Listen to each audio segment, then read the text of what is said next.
Hello fellow travelers, and today on my Creative Cocoon channel we are again going back to our wonderful food preservation series, and we're going to talk a little bit about more ways to use chicken.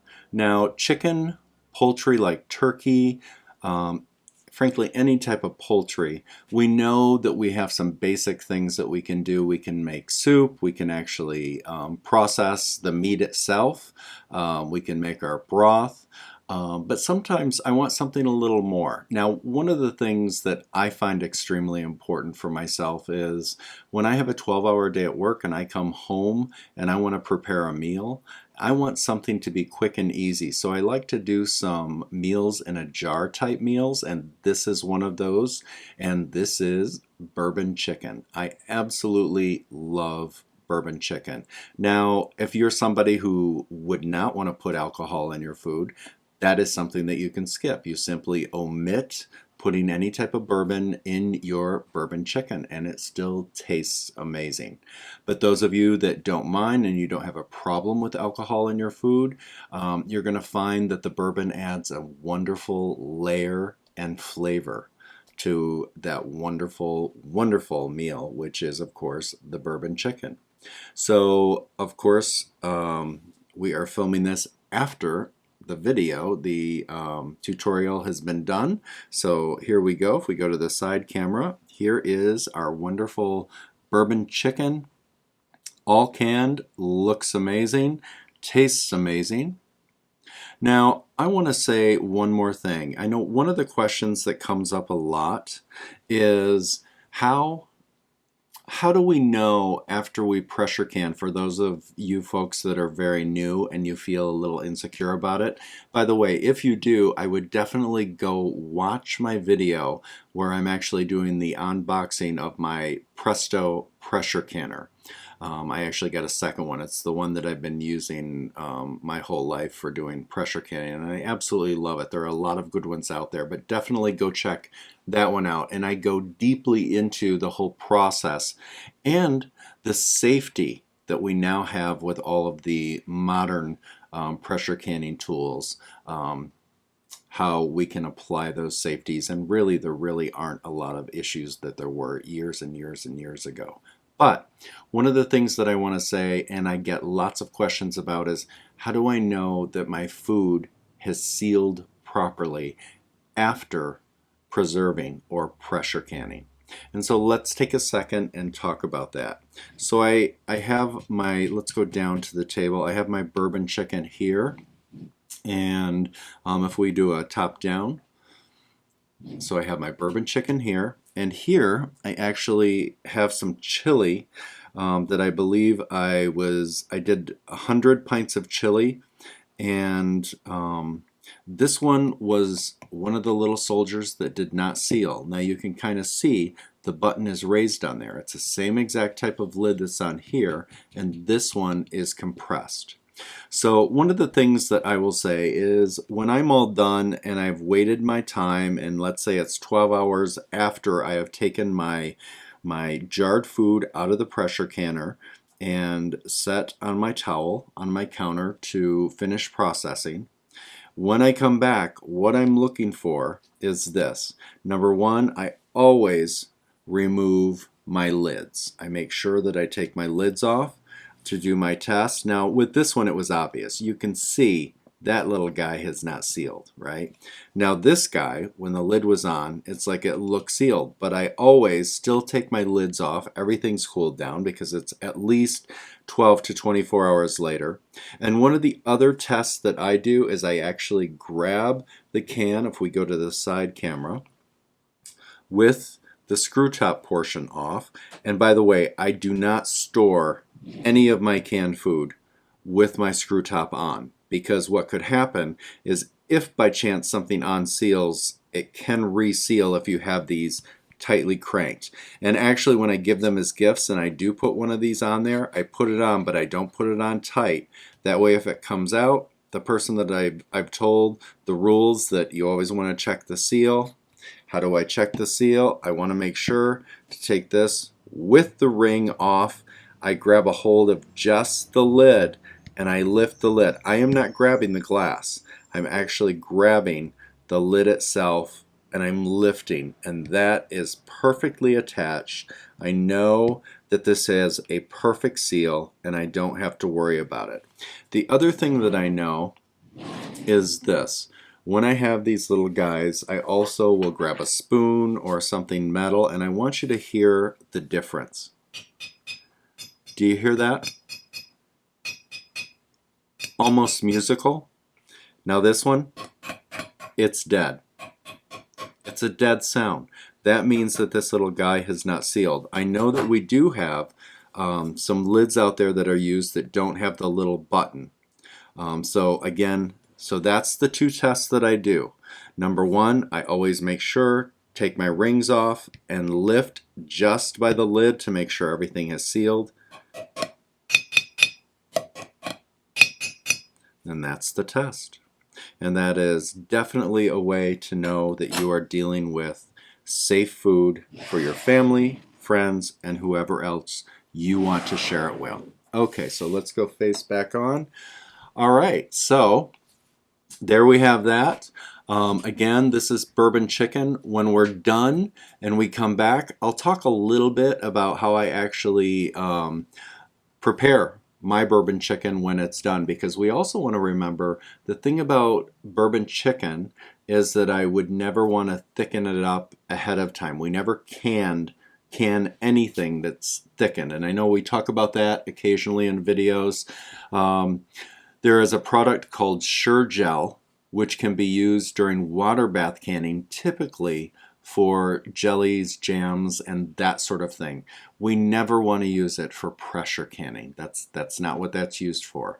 And definitely not meat type products. The other thing, we never want to put in anything like the bourbon chicken or any of the other recipes that we show on our channel. We never put flour in. There are things that are just no-no and no-nos. And I'm definitely getting ready to do a video on some of the no-nos, just so we kind of know for my insecure canners and food preservationists that are just starting out, what to avoid and what to stay away from.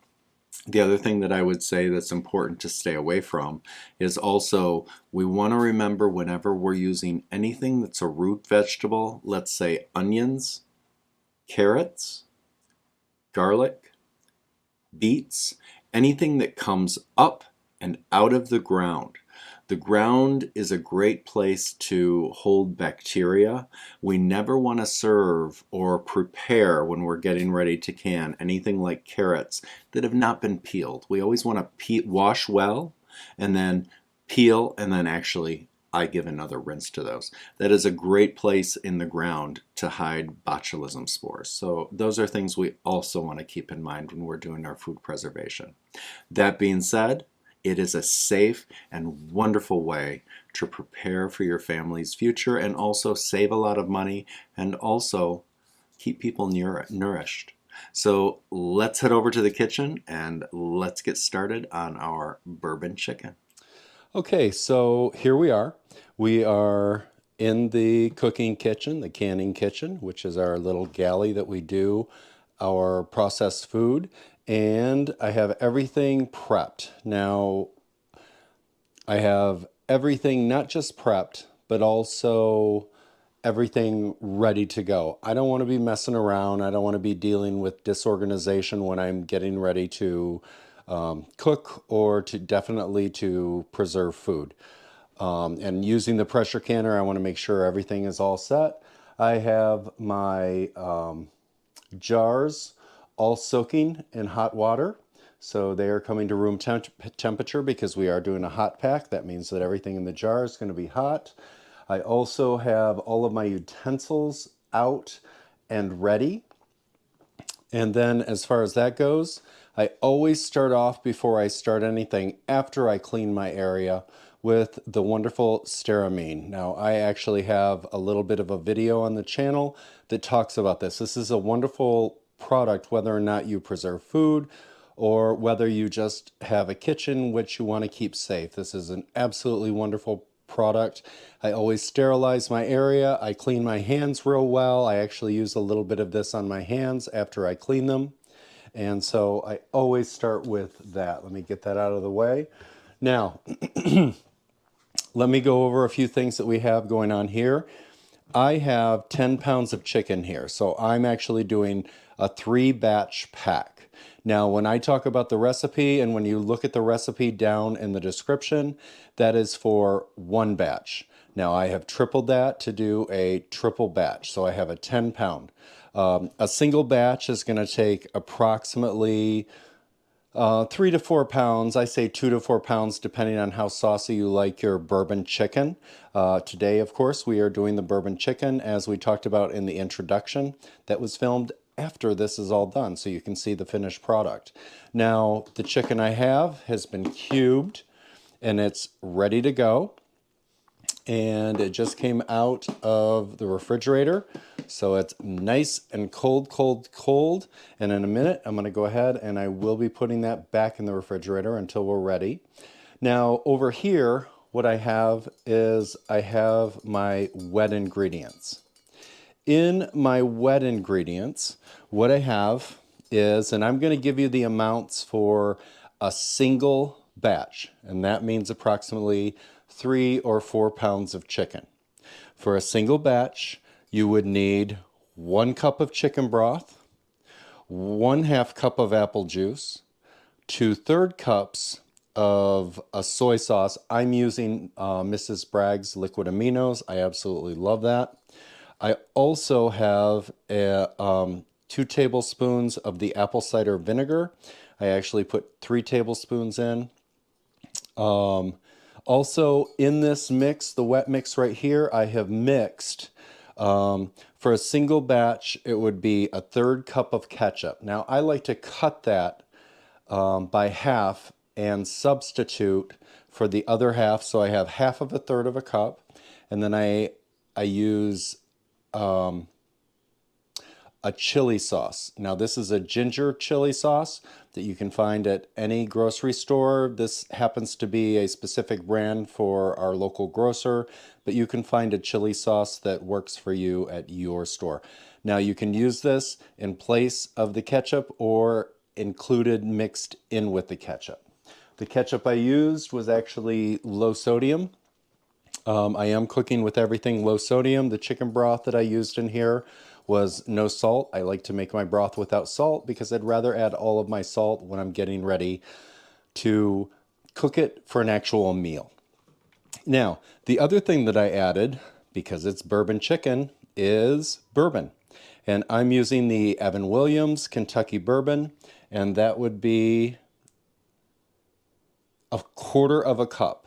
Now, that is all of my wet ingredients, and I tripled all of those amounts because I'm tripling my recipe. So that being said, let me move this aside. Let's talk a little bit about our dry ingredients. I have our dry ingredients here, and our dry ingredients are 1/3 cup brown sugar, 1 teaspoon garlic powder. Now, I like 1.5 teaspoons. I like a nice, flavorful bourbon chicken. And you can adjust your spices. Spices are one thing you can kind of adjust to your own taste when you're doing your pressure cooking. 1 teaspoon onion powder, 3/4 teaspoon ginger powder, and all of those, and also 1 teaspoon of the pepper flakes. All of those spices, you can get them at your local grocer. I happen to typically get my spices right from Penzeys. I go into Chicago and we have a Penzeys in Chicago. I love their spices.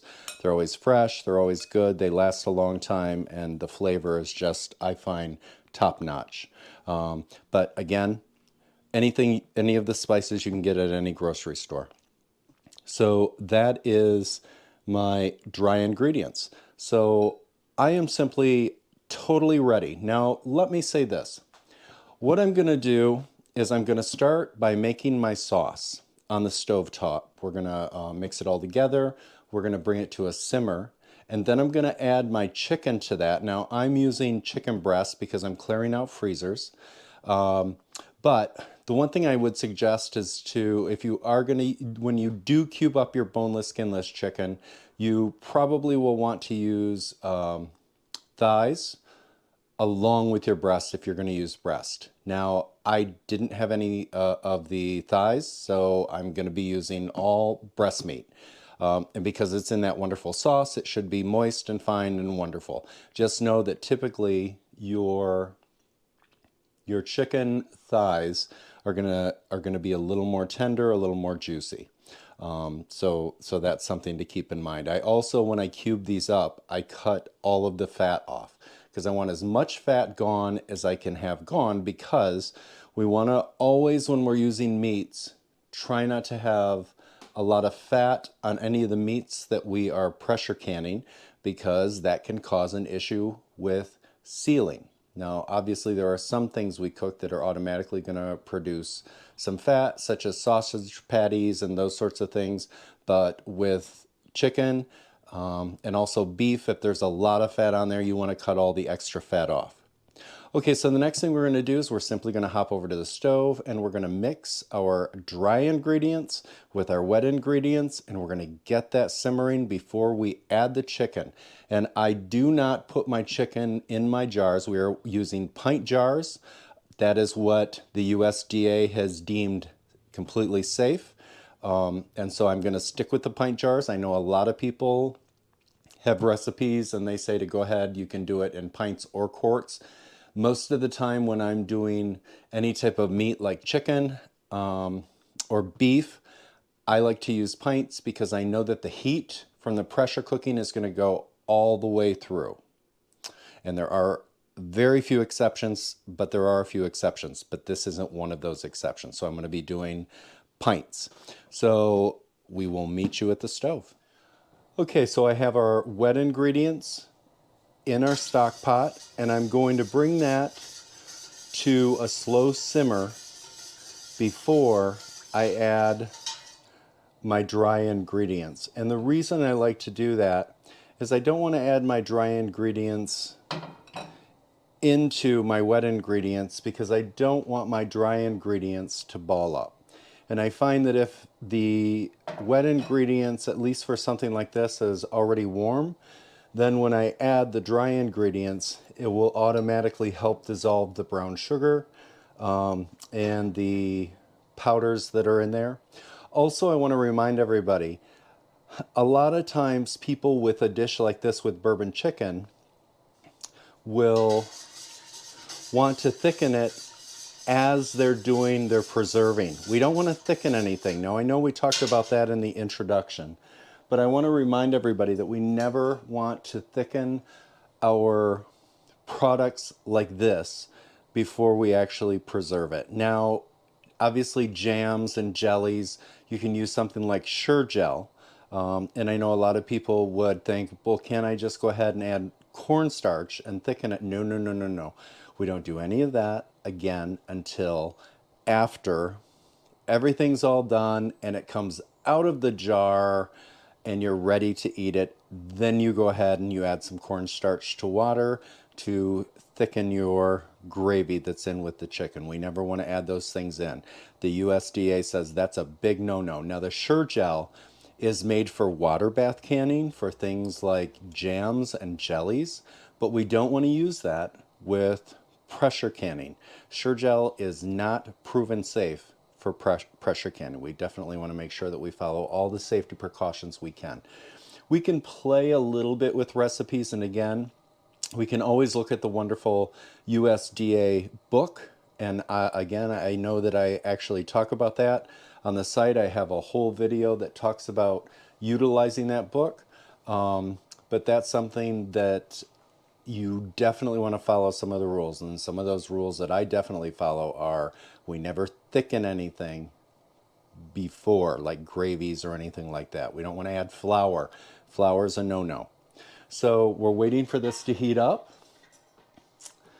And again, I don't have it on high heat. I have it on a nice, let's bring it to simmer, because, of course, we have the bourbon in there, we have the chicken broth, all of those things. So I'm bringing it to a nice simmer. In fact, I'm going to turn it down just a little bit. to bring that to a simmer, and then we'll come back and I will show adding the dry, because again, I like to wait until this is simmering before we add the dry. Okay, so I've got this starting to heat up and it's already a bit warm, so it's just almost ready to simmer. I'm going to add about half of my ingredients. And I'm going to mix those in. Now I have to tell you, I did cheat a little bit, and I grabbed a spoon and I did taste just the fluid, and boy does that taste amazing. I might have 1 jar of the bourbon chicken. Again, typically I try to be mostly vegetarian. Once in a while I will eat meat. Most of the time I'm making this type of meat product for some of our families that are food insecure. And again, I'm trying to stir that up, start getting that sugar dissolved.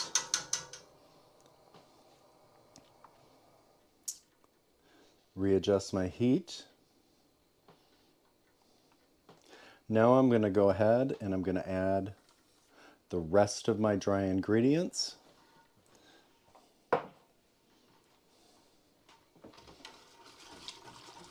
Stir that.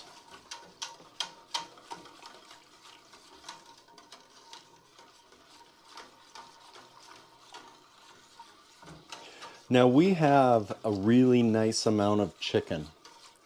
And again, as you saw from the recipe amounts that I've given you,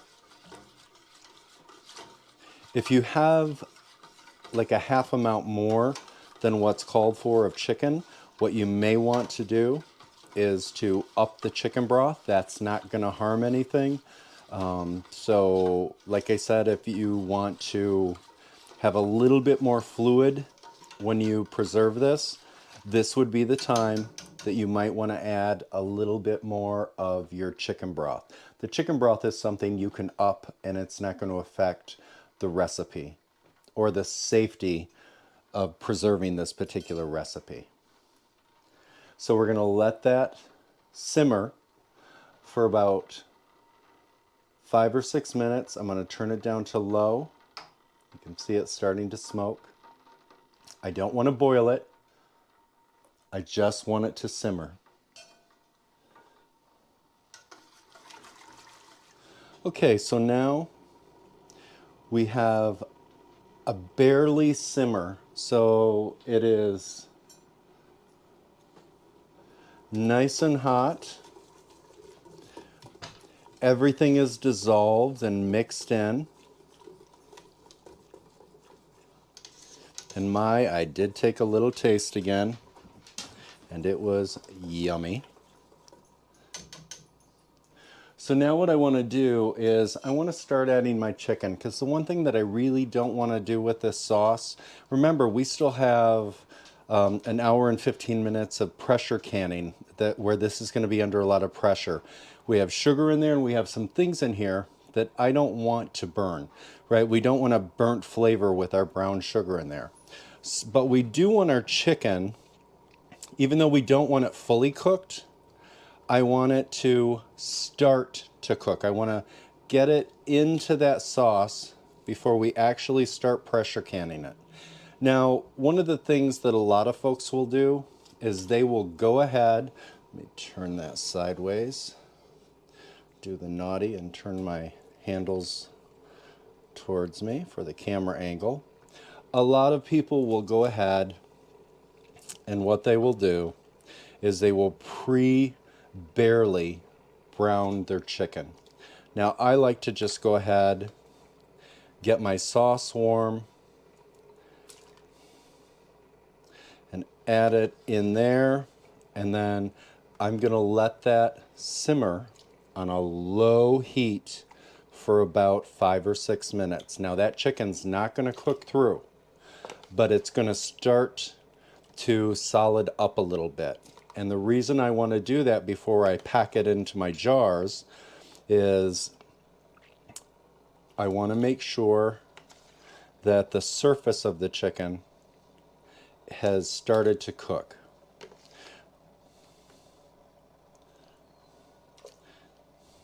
And then it will cook the rest of the way in there. Now I'm making sure with this wonderful spoon, I just ordered these and I love them. I can actually scoop in and get things. There's actually a larger, almost like a dog food scoop that I want to get that has holes in it, and I just can't seem to find it. I've seen some folks with their YouTube videos use that type of tool, and I don't know why, but I just can't seem to find it.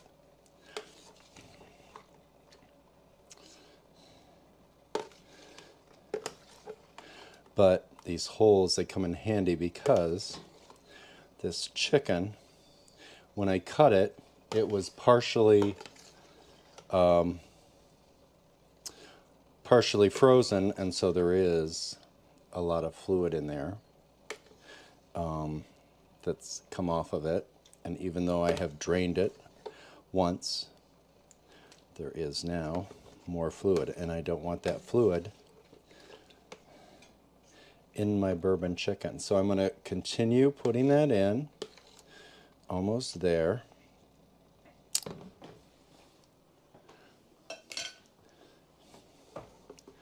me just get my hands in there. Got good clean hands. I keep washing them.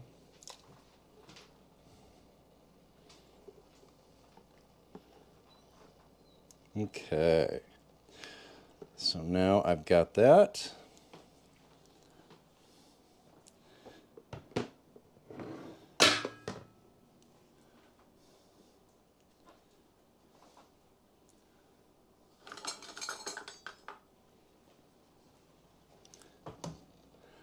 Give it a little stir, and I'm just going to let that simmer for about 5 minutes.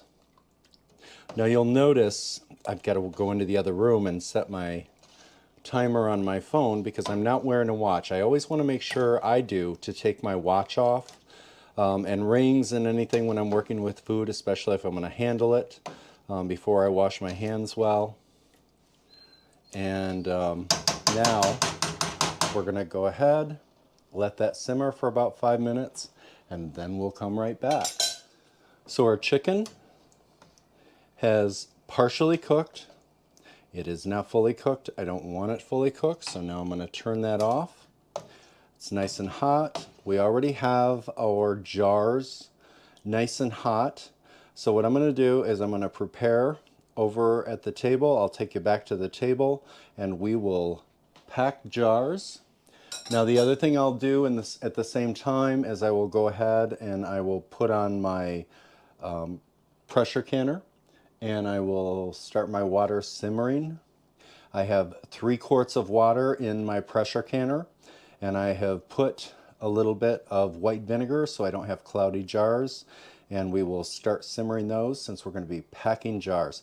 I already have my lids in hot water, so the caps are all ready, and I have my screw-on lids all ready as well. So again, I'm all prepared.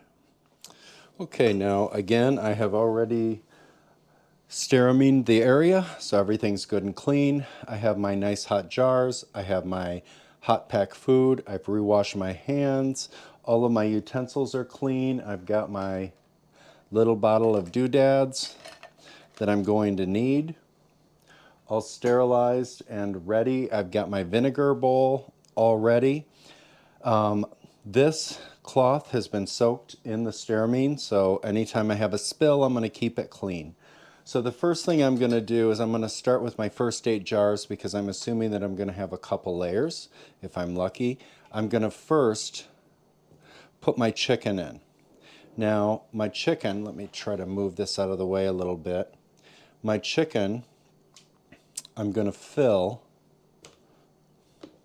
to about half or 3/4. Some people go all the way to the top. I like a little bit of juice in mine. In fact, for me, it is all about the juice whenever I happen to eat it.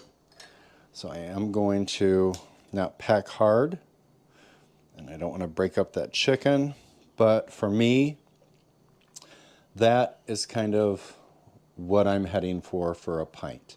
Now again, you can pack them pretty full, especially since the chicken is just barely started to cook.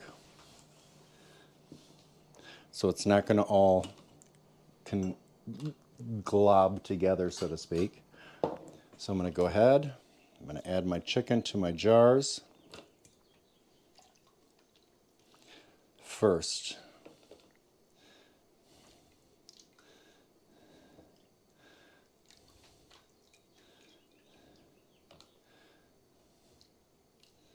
Let's see.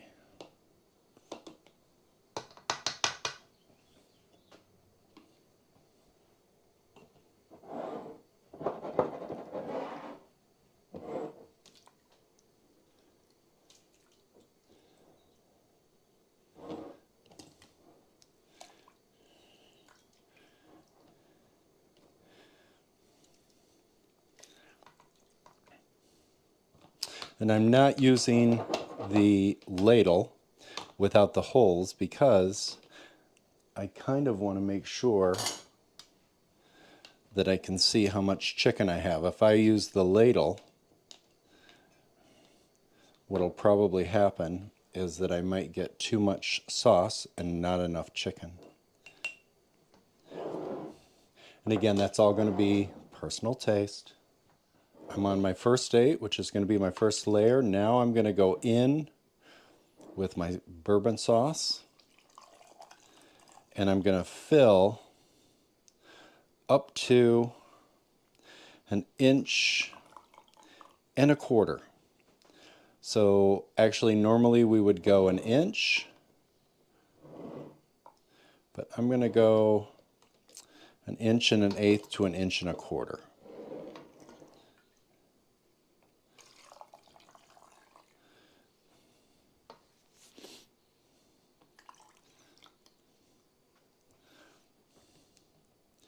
Oh, that smells amazing.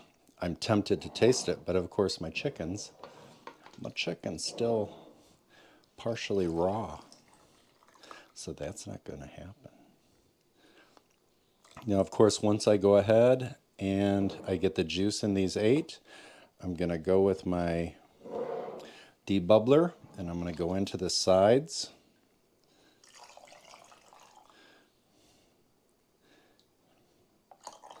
And debubble.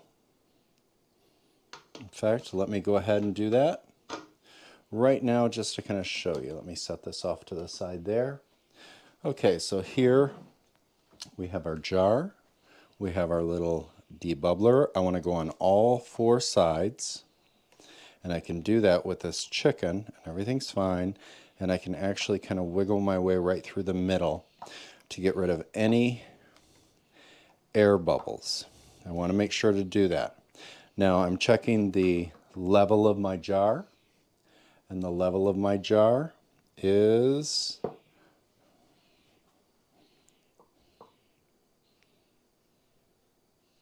pretty good. Almost 1.25 inches. So I'm going to dip in. That's what I have my little spoon here for. And add my little bit of what I think I would need.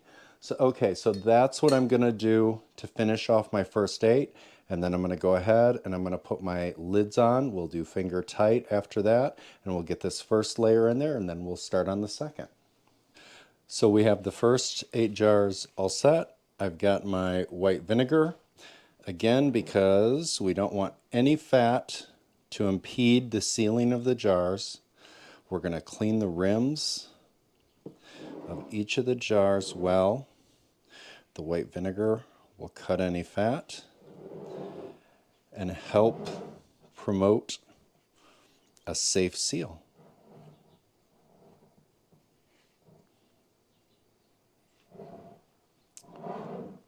And I don't just want to get right on the top seal. I like to go right around the inner edge, and I actually like to have my finger just inside that inner edge just a little bit.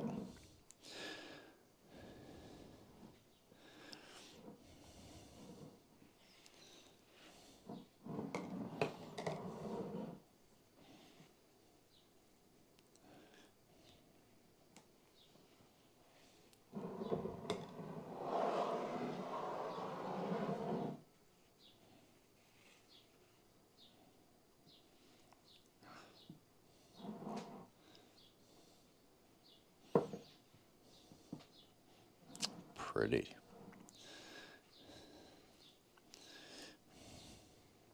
I was never really a bourbon chicken person, not because I didn't like it, but because I always chose sesame chicken or General Tso's chicken. And then they were out of it one day, and so I tried the bourbon chicken and loved it. So now I'm going to grab my lids. And yeah, I'm old school. I do heat my lids just a little bit.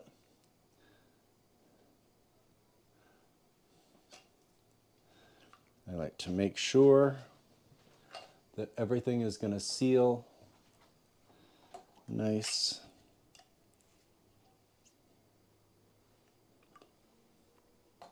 And again, just a reminder, in between each step, I'm always washing my hands.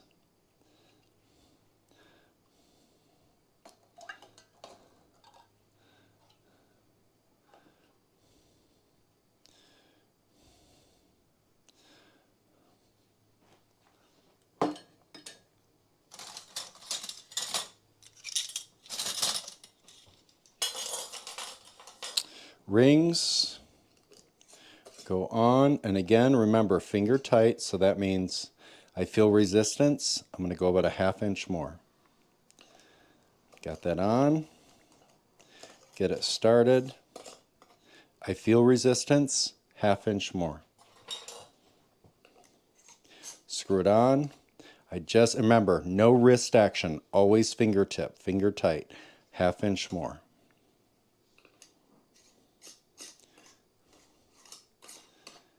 On, ½ inch more. That way it leaves room for the pressure to release from the inside of the jar as it's processing to give us a wonderful, safe food. You know, part of it is we want to remember, and I have a video up about this, but we want the food to reach a specific temperature that's going to kill all of the botulism potential.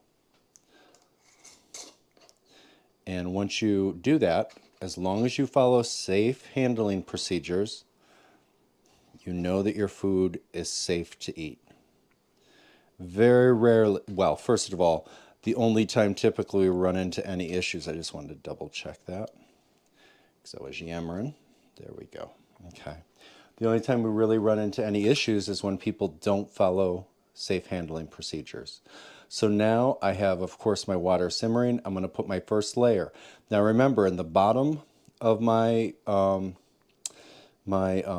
Presto pressure canner, I have my rack. You always want to make sure that there's a rack. You never set your cans down inside. Now, if you're new to pressure canning, I'd like you to go and watch my Presto box on opening because I got an extra one. I wanted a second canner, and I go through and we do an unboxing. I talk a lot about how the particular pressure canner works. And again, the one that I have is a Presto. It's a 23 quart. So I'm going to go ahead, put these in the bottom layer. I'm going to set the second rack because you want to make sure to put another rack on there because pints I can stack 2.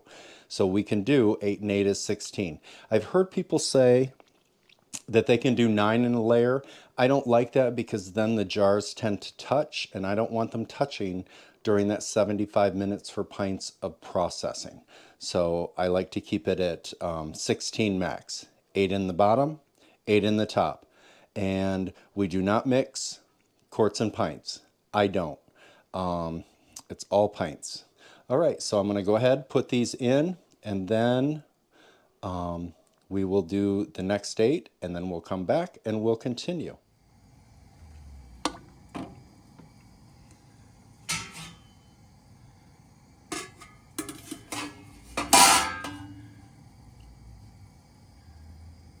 Okay, so I was able to fill 8 more jars. I have about a ½ cup of the broth, and I'll tell you what, that's going to be heated up in a little bit off camera, and I will sip it like a wonderful bone broth. All those wonderful flavors in there. Now, this little soldier right here simply has the sauce in it.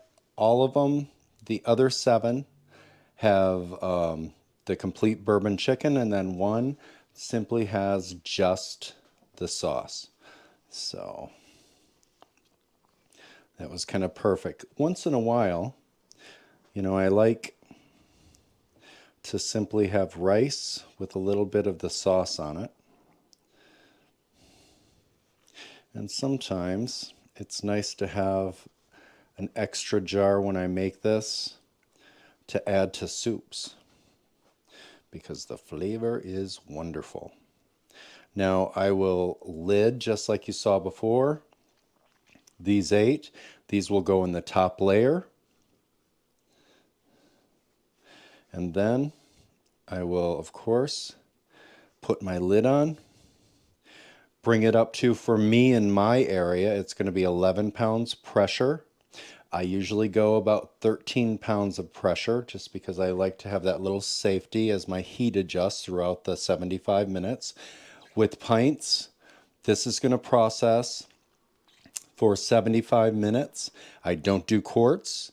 Those that do quarts would process those at 90 minutes. I don't feel that that's appropriate to do quarts, and that's just my choice. There are people that do find it okay, and I'm certainly not going to argue with them. I'm just saying for me and mine, and the people I distribute this to, I would prefer to follow completely the guidelines. I know there are times you can stretch some of the guidelines, but this one I don't like to do that with. Now, I will show you the next step after we lid, and there we have that part. So the first major part is all done. And I'm going to take this leftover vinegar, even though I did put a little bit in there already. I'm going to add it to my cooker. Again, I don't like smoky jars, and sometimes I forget. It's easy to wash them off afterwards, but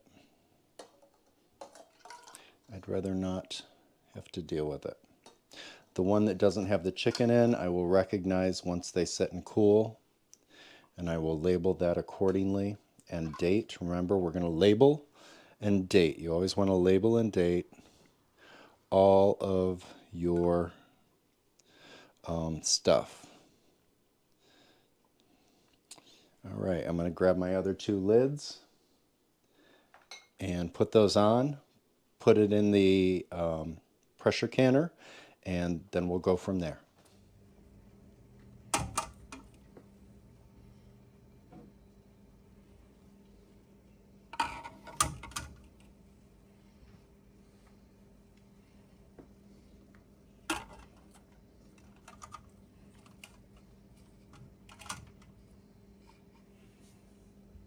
Okay, so we have packed our pressure canner, and I have our heat on medium. I'm going to go ahead, line it up, and shut it. Now, by the way, before I do that, I always want to say this, even though I automatically do it. I always clean my seal after every use, but I always make sure that it's nice and in place. I always want to make sure to look through this hole right here, our venting hole. Make sure as I look, I can see light, so I know that that's clear. I also want to make sure to turn my dial so that I can see it. It's facing front. Find that. Turn it to seal it. It is now sealed. I have my heat on. I'm going to turn it up to medium from simmer. I want it to kind of slowly come up and start releasing steam and start pressurizing on the inside. Again, when we see a strong venting of steam coming out the vent hole, then that's when I know I need to start my timer for 10 minutes. And then Of course, once I set my timer for 10 minutes, frankly, I usually do 11 minutes just to be safe. Once that has a nice strong steam coming up, then I go ahead and I put the weight on here. I let this pressure for my area, it's 11 to 13. Now remember, when I say 11 to 13, after this vents and this dial goes up to just 11 and then past to 13, I set my timer for pints for this recipe for 75 minutes. If it was something that was quarts and it was something meat related, which again I don't do, I typically any meat related stuff I stick to pints, quarts would be 90 minutes to pressure can for certain things. So for this particular recipe, it's pints. It's going to be 75 minutes. I never want to see my dial go down past, frankly, I don't like to see it go down past 12.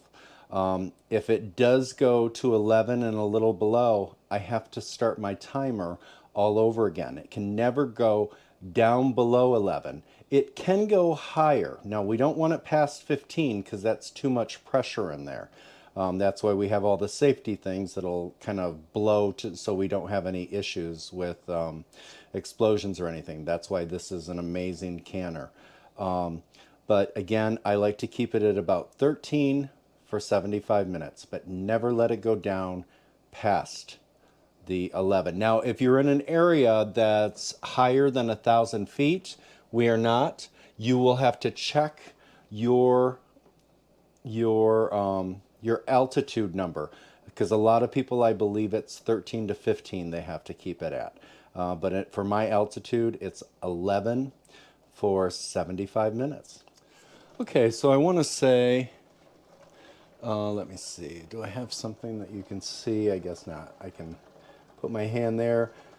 Now it's simmering. It sounds like it's starting to boil in there. And there is steam coming up from here. But it's not time yet to start that 10-minute timer to have it vent properly.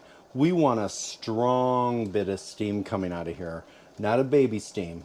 I can put my hand there and it's still not too bad. You want to be able to hear that steam coming up, and this little guy actually should be popping up as well. Usually. That's not always the case, but you'll know when it's a really strong steam so that it's venting properly. Again, we want to get rid of a lot of that air in there to get that pressure build up before we put the weight on it. And so you don't want to start your 10-minute timer too soon. I want to wait till there's a nice strong, so probably about 3 or 4 minutes yet. Okay, so now let me put that back there and you can probably see that steam coming up. Nice strong steam. Our little guy is popping up. I can now go ahead, Siri, set timer for 11 minutes. Yeah, and there my little guy just went up. Do you see that little guy? So now, got nice steam, good to go. So in 11 minutes, we will put the weight right on top of there. But right now we got to get that air out, get that pressure out, so it's just steam that we have in there. Okay, so now timer went off, 11 minutes have happened. I have vented. I'm going to take my weight, I'm going to set that on there, and I'm going to watch this as my dial rises up to between 11 and 13, not below 11. Once it goes just past 11, I'm going to start my timer for 75 minutes because I'm doing pints. Now remember, you always want to check. If you're doing quarts, that doesn't apply. It would be 90 minutes, and again, I don't do quarts because I think that that's not safe with this particular recipe, but with pints, it's going to be 75 minutes at between 11 and 13 pounds of pressure. So I'll show you, I'll come back. Well, I won't come back.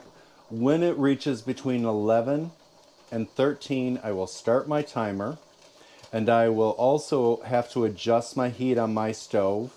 I know that I'll have to shimmy my little guy very gently just off the burner a little bit, because otherwise, even on low on this particular burner, it'll go up to about 14, 15. This guy will start to jiggle, and that's a little bit too high. We don't ever want it to go all the way to 15, because that's when you'll know it, because on this particular pressure canner, this guy will start to jiggle. So I'm just going to keep adjusting my heat to keep it between 12 and 13. So it has been an hour and 18 minutes. So I gave it 3 minutes extra. And I am now going to turn off my burner. And it is at, I'm sorry, 13. That is the pressure it's at now. So I am going to go ahead and let it set. I just turned it off. When it gets down to 0, and I've said this before, and I just found that this works so well. When it gets down to 0, that's when most people would automatically, pretty immediately, take off the pressure and open and take out the jars. What I'm going to do is, when it gets to 0, I am then going to wait 7 minutes, take off this pressure guy, and then I'm going to wait another 10 minutes, and then I will take the lid off, remove the lid, and then take the jars and put them over on the table. So it kind of comes down with pressure a little more easily, rather than just removing everything and getting it out.